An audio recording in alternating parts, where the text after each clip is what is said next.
అందరికీ నమస్కారం అండి. శారదా గుడిమెట్ల యూట్యూబ్ ఛానల్కి స్వాగతం సుస్వాగతం. ఈరోజు నన్ను చాలామంది ఎప్పటి నుంచో అడుగుతున్నారు, స్తోత్రాలు కూడా ఒకసారి అలాగే మీరు పాడండి అనేసి. సరే, ఇవాళ నేను నవరత్నమాలిక స్తోత్రం శంకరాచార్యుల విరచితం, అది చదవాలనేసి అనుకుంటున్నాను. हारनूपुरकिरीटकुण्डलविभूषिताम्बयव शोभिनीं कारणे सवरमौलिकोटिपरिकल्प्यमानपदपीठिकां कालकालपणिपासबाण धनुरङ्कुशामरुणमेखलां फालभूतिलकलोचनां मनसि भावयामि परदेवतां, मनसि भावयामि परदेवतां।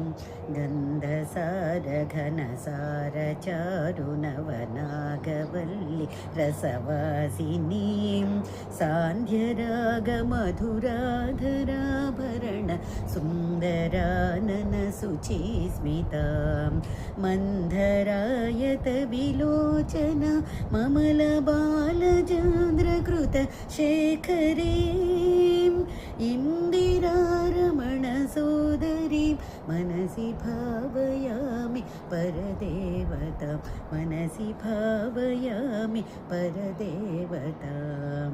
स्मेरचारुमुखमण्डलां विमलगण्डलं विमणिकुण्डलां हारदामपरिशोभमानकुच भारभीरुतनुमध्यमां वीरगर्वहरनूपुरां विविधकारणे सवरपीठिकां मारवैरे सहचारिणीं मनसि भावयामि परदेवतां, मनसि भावयामि परदेवतां।